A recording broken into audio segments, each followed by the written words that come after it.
ఇంద్రధనుస్సు మేఘాలు లేదా rainbow clouds వెనుకన ఉన్న సైన్స్ గురించి త్వరగా తెలుసుకోవాల్సిన ముఖ్యాంశాల సారాంశం ఇది.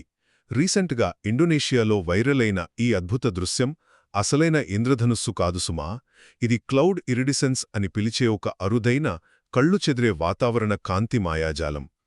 అసలు ఈ మేఘాలకు ఆ రంగులు ఎలా వస్తాయో మొదట చూద్దాం. ఇది వివర్తనం అంటే డిఫ్రాక్షన్ అనే ప్రాసెస్ ద్వారా జరుగుతుంది. అత్యంత సూక్ష్మమైన నీటి బిందువులు లేదా మంచు స్ఫటికాల గుండా సూర్యకాంతి వెళ్ళినప్పుడు ఆ కాంతి వంగి రంగుల పట్టిలా విడిపోతుంది.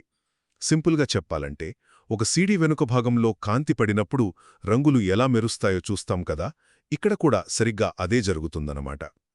సరే, వినడానికి బాగానే ఉంది, కానీ ఇవి మనకు రోజూ ఎందుకు కనిపించవు? ఎందుకంటే రెండవ పాయింటేంటంటే, ప్రకృతిలో కొన్ని ఖచ్చితమైన పరిస్థితులు ఒకేసారి కుదరాలి. సూర్యకాంతి ఈజీగా దూసుకెళ్లేంత పలుచటి ఆల్టోక్యుములస్ లేదా సిరస్ లాంటి మేఘాలు ఉండాలి. ఆ నీటి బిందువులన్నీ దాదాపు ఒకే సైజులో ఉండాలి.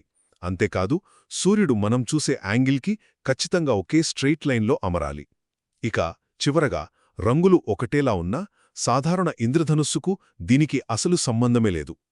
వర్షం పడ్డాక పెద్ద నీటి బిందువుల వల్ల కాంతి వక్రీభవనం అంటే రిఫ్రాక్షన్ చెందడం వల్ల ఆకాశంలో ఒక పెద్ద వంపుల ఇంద్రధనుస్సు వస్తుంది. కాని ఈ ఇరిడిసెన్స్లో మేఘాలు సూర్యుడికి చాలా దగ్గరగా ఉండి అత్యంత చిన్న బిందువుల వివర్తనం వల్ల మేఘాల అంచుల వెంబడి మృదువైన రంగులు చెల్లాచెదురుగా కనిపిస్తాయి. అంటే చూడటానికి రెండూ ఒకటే అనిపించినా వాటి వెనుకున్న ఫిజిక్స్ పూర్తిగా వేరన్నమాట. సో పేరుకి ఇంద్రధనుస్సు మేఘాలు అని పిలిచినా వాస్తవానికి ఇవి వాతావరణం క్రియేట్ చేసే పూర్తిగా భిన్నమైన, అత్యంత అరుదైన అద్భుత కాంతి దృశ్యాలు.